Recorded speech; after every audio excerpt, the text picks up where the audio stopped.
This is an ABC News special report.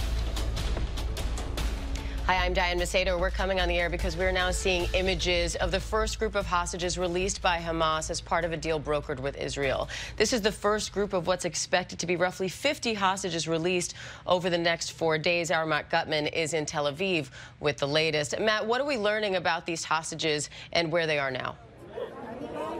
We've just learned from Israel's medical services, Diane, that all of the hostages who've been transferred, we don't have an exact number yet, but all of them are in good condition. We understand that Israel's security services, the Shin Bet, basically like the FBI, have seen them. They're now being transferred to Israel.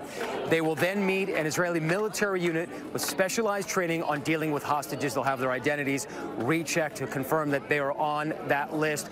And at that point, they'll go a very short medical checkup. They'll be given telephones to be able to call their family members for the first time in 49 days. Then they'll be flown to hospitals in Israel. All of the children being flown to Schneider's Children's Medical Center here in Petah Tikva, about a half an hour away from Tel Aviv. That's where they will see their family members for their first time, and that's where a group of psychologists will be waiting to help them deal with the trauma. And I just got to mention, you can probably hear the singing behind me. This is a spontaneous celebration that developed here at Hostage Square in Tel Aviv. There is cautious jubilation, I would say, very much on edge here about whether this hostage swap will continue. There's still 3 more days of this, Diane. Of course, Palestinians getting 39 prisoners from Israeli jails to be released into the West Bank in the coming hour or so, we understand. And, of course, a huge amount of aid flowing into the Gaza Strip. I understand 200 trucks today, 200 more tomorrow, more in the coming days, Diane.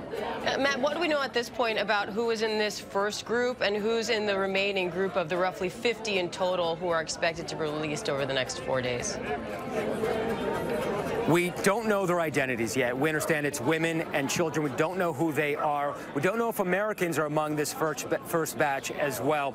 We do understand from Israeli sources that everybody is in good condition at this point, but it is also important to note that in addition to the 13 hostages we understand were released today, and again, Israel is verifying that, there are also 12 Thai nationals who were kidnapped along with the Israelis and other foreign nationalities on October 7th. They have also been transferred to Israel. That is a separate deal, apparently brokered between the Thai government, Iran, and Hamas, but they are also free. That is a major development that we were not expecting today, Diane. So, Matt, what's the expected timeline now between the release of these hostages by Hamas and also the release of Palestinian prisoners by Israel in exchange?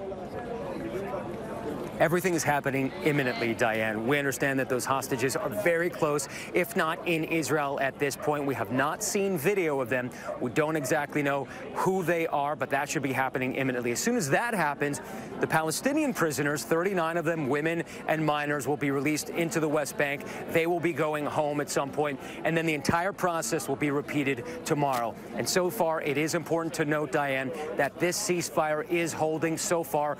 Both sides have upheld their parts in this agreement. And Matt, before I let you go, I know officials were saying they were hoping to take advantage of that 4-day ceasefire to try to get more aid into Gaza. Any updates on that?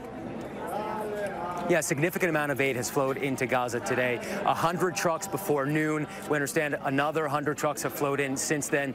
Medicine, food, water. Also, fuel is going in. Not a lot, about 4 truckfuls.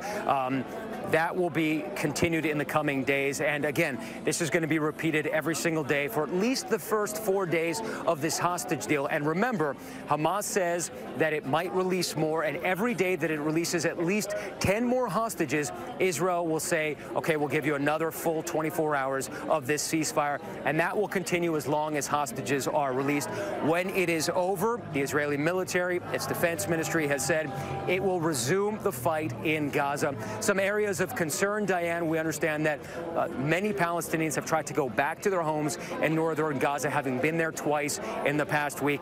There is not much left to go back to. The infrastructure there is completely destroyed. No water, no electricity, no sewage, almost no shelter. Most of the buildings that we saw were either completely destroyed or severely damaged. Northern Gaza does not appear habitable at this point, but we do understand that people are still trying to go to their homes there and to different parts in southern Gaza. Unclear how Israel is going to negotiate this and if this disrupts the ceasefire in any way. But again, everybody here in Israel and in Gaza on tenterhooks for the coming days, Diane. Yeah, is a lot. All right, Matt Gutman in Tel Aviv. Stay safe, Matt. Thank you.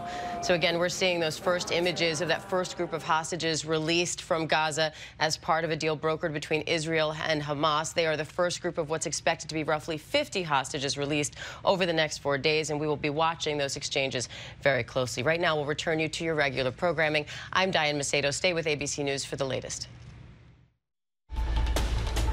This has been a special report from ABC News.